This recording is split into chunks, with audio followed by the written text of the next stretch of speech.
it's Kari out here today to show you our new Chickshaw build. My husband built this himself from the Justin Rhodes 2.0 plans. We have since heard that there's 5.0 plans that are super detailed, but we just went off the 2.0 because that's what we could find. We did not even see the plans for the 3 and the 4.0. If any of you have the link to those, please put them in the comments below for other people. All right, so we'll just give you a quick tour of the setup, and then we'll discuss some of the modifications that we made, as well as the pros and cons to using this setup.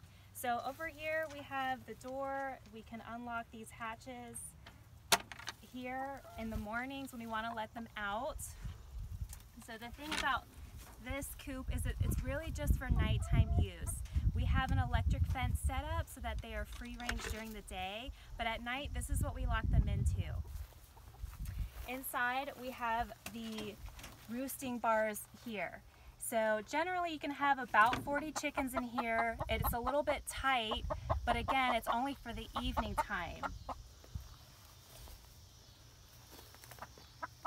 And if we come around the back, we've got our 4 nest boxes here.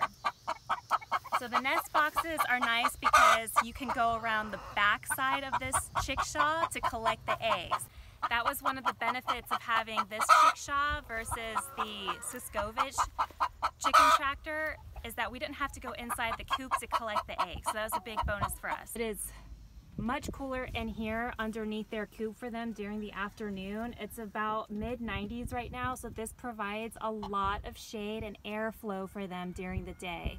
Another positive thing about this coop as well, because it's so easy to move, we move this every day, just enough so that they have a fresh spot of grass to poop on. That way their coop isn't sitting and gathering in one spot for a week before we move them to a whole new area on the property. So we set up the electric fence and we have a whole area. Within that area, we will move this coop every day so that there's not one concentrated area of poop. It's evenly dispersed throughout the property. One of the other features that Justin incorporated into this chickshaw is this little bar that comes up at night.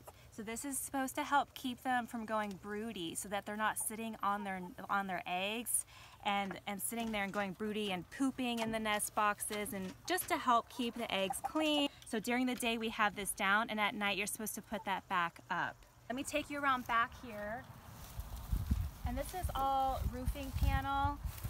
So the other chicken tractor that we have is a high quality tarp, which of course, as you can imagine, gets beat up with the wind and the rain constantly. So this is going to be another benefit to using this style of coop.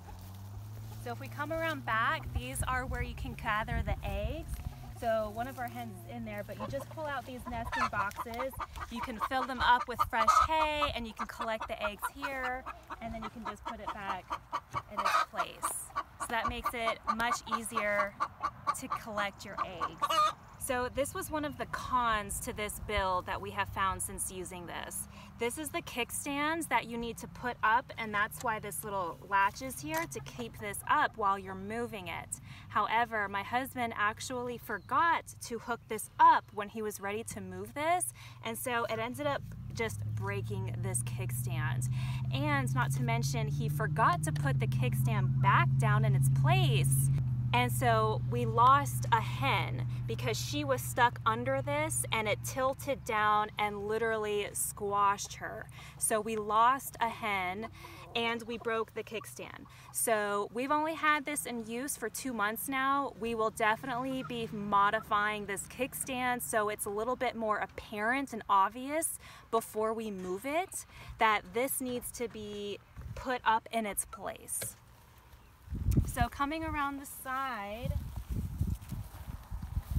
another modification that we made, this is the 20-inch tire, whereas Justin Rhodes' plans calls for a 24-inch tire.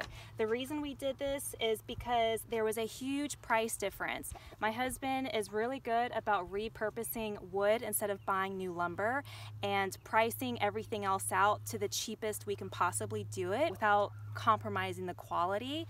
And the price difference between the 20-inch and the 24-inch was about $40 to $60, and sometimes they weren't even available on Amazon. So we went ahead with the 20-inch, which gives them a little bit less clearance because the chickens, another benefit of this coop, they go underneath during the hottest part of the day, right? They're in their shade underneath. So it gives them a little less clearance.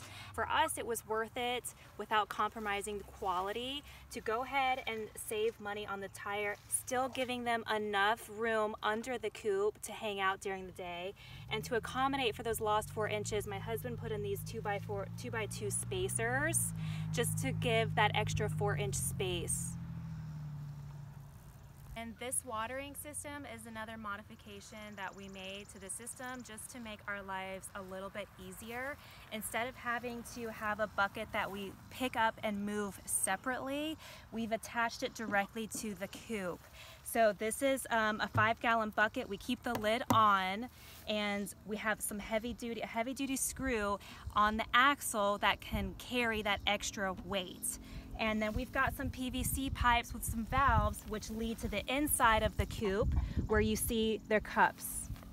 So this has alleviated moving extra things when we're ready to move our chickens, because my husband is moving them every single week. So it's a lot to move.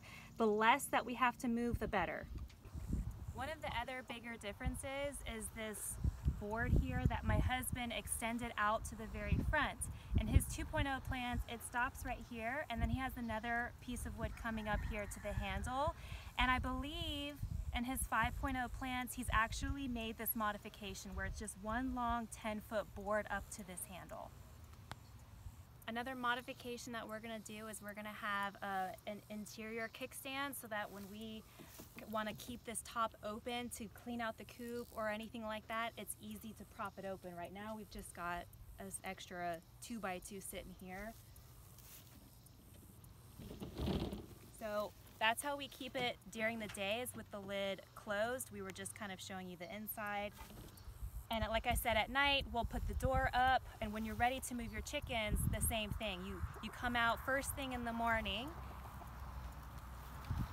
and this door will be closed. So these will both be closed, and when you're ready to come out and move your chickens are still in here from the night before. First thing in the morning, you come out here, and when you're ready to move them to the new spot, you just lift this up to hip level, and you go forward with them. So it makes moving this coop much easier. In future, we will be changing the door out for an automatic door. That way we don't even have to come out here first thing in the morning. It will just be automatically done for us. All right, overall, we've been super impressed with this Chickshaw. We are loving it. It saves us time. It saves us energy. Let us know if you all have made this, and leave a comment if you've made any modifications that we haven't done here that could save us some extra time. Thanks for watching, and we'll see you guys next time.